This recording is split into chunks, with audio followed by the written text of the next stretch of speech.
Hey guys, welcome back to my channel. Don't forget to like, share, subscribe and all the good stuff. So I've just finished watching the Teen Mom Reunion Part 1. There's so much to get into, so let's get into it.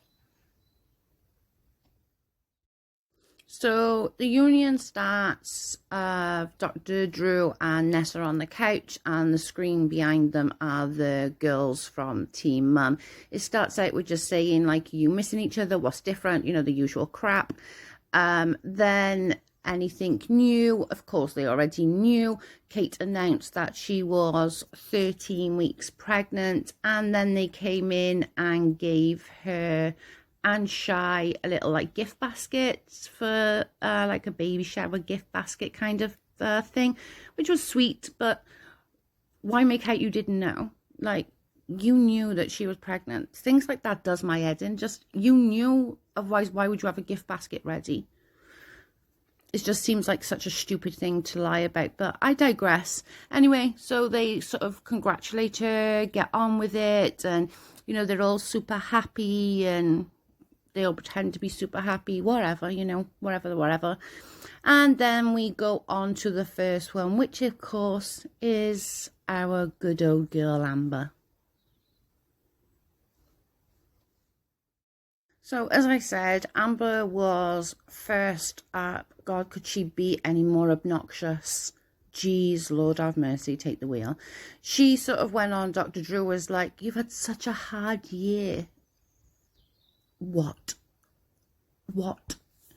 I think Leah's had a damn hard year and she just haven't grown up. Anyway, she went on to say, you know, that she feels that Gary and Christina has come between her and her daughter. Everything is everyone else's fault. She hasn't done anything wrong. She's a damn good mother. The usual. I think we've heard her spiel so many times. I think most of us can probably say it word for word by now. The same old crap comes out of her mouth. She had said that, you know, she was still with that Dimitri, I think his name was, but they haven't seen each other in over a year. Just the same old crap. And of course, Dr. Drew doing the whole, oh my God, yeah. Gary then joins on the couch. To be fair, I kind of, with Gary, he makes me laugh. He literally basically laughed in her face. And they sort of run the tape a little bit. And even with the tape there in front of her and Gary saying, like, you know, and Christina, you know, I'm just the bonus mom, you know, don't throw away your relationship with your mom. She still literally was like, it's all Christina's fault. You know, you saw her mother saying, you know, you can't just quit on your daughter. Christina's fault. You saw her brother saying, you know, you've abandoned her for 12 years. No, I didn't. Before I went to prison, I was in her life. She was a toddler. She was a toddler when that all first started, when she went to jail. She was what, 3, 4? She's 12. When did the prisoner thing, when did that stop? Because I feel like that's such an excuse for her. And what pissed me off more is when Gary laughed at her for her absolutely shocking behaviour. She was like, right, listen to me now, okay? I'm going to stop this right here. And anybody who's suffering with mental health, don't allow somebody like him to put you down. It's like, no, he wasn't putting people down with mental health. He was laughing at you for being so stupid and pathetic. She went on then to sort of make this dramatic exit of like standing up, saying that she's going to end this on a positive note. Excuse me. She's going to end up this on a positive note. She cannot have a relationship with Christina. She doesn't trust Christina. Christina this, Christina that. Gary was just like, yeah, whatever. Like, whatever.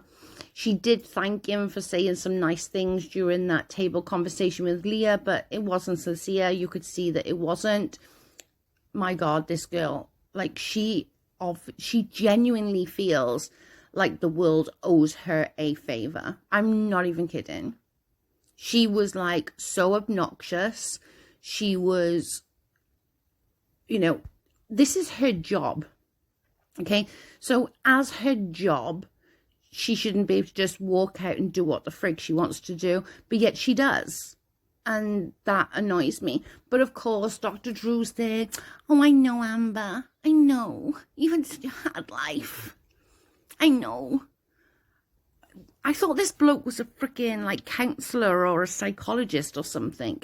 Surely, if somebody like Amber came into his practice and he wasn't on TV and he was actually in a practice, he would be like, holy shit. I can't imagine him going, yeah, you had such a hard life. Leah's being such a bitch. Gary's a bastard. And God, Christina, how dare she like do stuff for my daughter? How dare she mother my daughter because I'm not there? God, Christina's such a monster. How dare she cook for my daughter? How dare she clean? And you know what? She takes her to school and to after school activities. Christina, man, you're such a monster. I can't. I just can't imagine somebody is a bigger monster than, you know, than Christina for doing all these motherly duties because her mother's a piece of shit. But again, I digress. But she walks off. End of the conversation. She's not playing the game. I'm going. I'm leaving. She leaves. Gary just sat on the couch. They end her segment, basically. So after Amber spat the dummy and threw all her toys out to the pram, she walked off. Obviously, it went to a break, and then we come back with Shy. To be fair, I've not really got much to say. I love Cheyenne. I really do. I think she's a really cool person. But the storyline's pretty boring, not going to lie. It is pretty boring. She's pregnant, and I don't know whether any of you follow her on IG, but God, she looks good pregnant. Like, she literally, like, she looks so good pregnant. And like, her and Corey comes on after Zach leaves, and, you know, we all know what they're like. They're pretty good together. They co-parent. They are the poster child for co-parenting, them two. They are brilliant at co-parenting, but yeah, the storyline's pretty boring. There's nothing really, you know, to actually talk about. I know this, like, that sounds really bad, and it's not that I dislike it, because I actually do. I really like Cheyenne, but they not really got any storylines as such to be discussed. As was the one on earlier episode when she had to go at her sister and then did an IG live taking the piss out of her. That was pretty funny. But yeah, her storyline's pretty boring, not even gonna lie. But yeah, she's pregnant and they're still all co-parenting together, so. Finally, it went on to Macy for this part 1. And Lord have mercy. So it started off with Macy just talking about like her season. She spoke about the shooting a little bit and, you know, said how scary. I can't even imagine. I would have pooped my pants. And I'm sure that was really, really, you know, stressful for her. But like, does anybody else think she looks pregnant? I swear to God, I feel like she looks pregnant. As soon as I saw her, I was like, oh my God, is she pregnant again? She got a habit of not like telling people until like way late, didn't she? But whatever. Then hubby Taylor joins, and he's already pissed off. You can see he's like really upset. Mimi and Papa join, Jen and Larry, and oh my God, I can't with these two. So it all sort of goes on. Larry was so obnoxious. Dr. Drew asked him what he was thinking about like doing that paparazzi article, and he just said something and then said, what else do you want to know?